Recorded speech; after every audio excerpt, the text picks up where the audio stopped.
Hi, my name is Samuel, and here is my story. Monsoon. It rarely happens all at once. At least it seems rare to someone with as much naivete as me.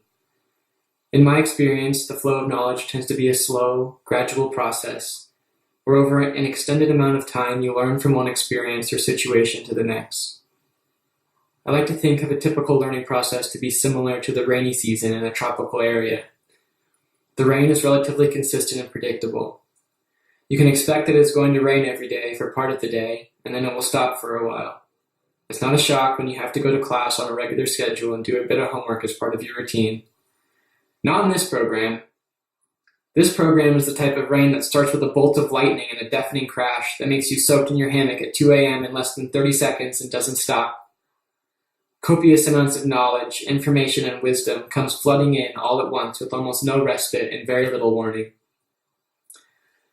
I would say my understanding of the process that led me here was more of an eyes closed, in the dark, hey, it would be cool to meet new people and also learn some new things about conservation this summer.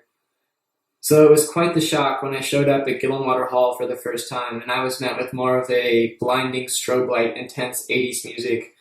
Uranium mines are destroying people and places. The impacts of invasive tamarisk and Russian olive trees on local ecosystems aren't all bad. Biodiversity evidently isn't always good. Farming in the desert with no irrigation system is apparently possible and has been done by indigenous people for thousands of years, type 5.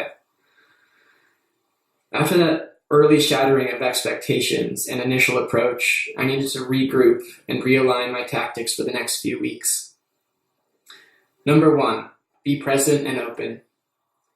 Number 2, take time for yourself, to be with yourself, to give love to yourself. Number 3, don't take yourself too seriously and don't worry about missing something. Number 4, listen to your peers, your mentors, guest speakers, and yourself. Truly listen.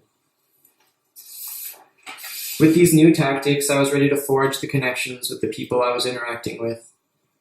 I found that we have a common love for the environment and the places we inhabit.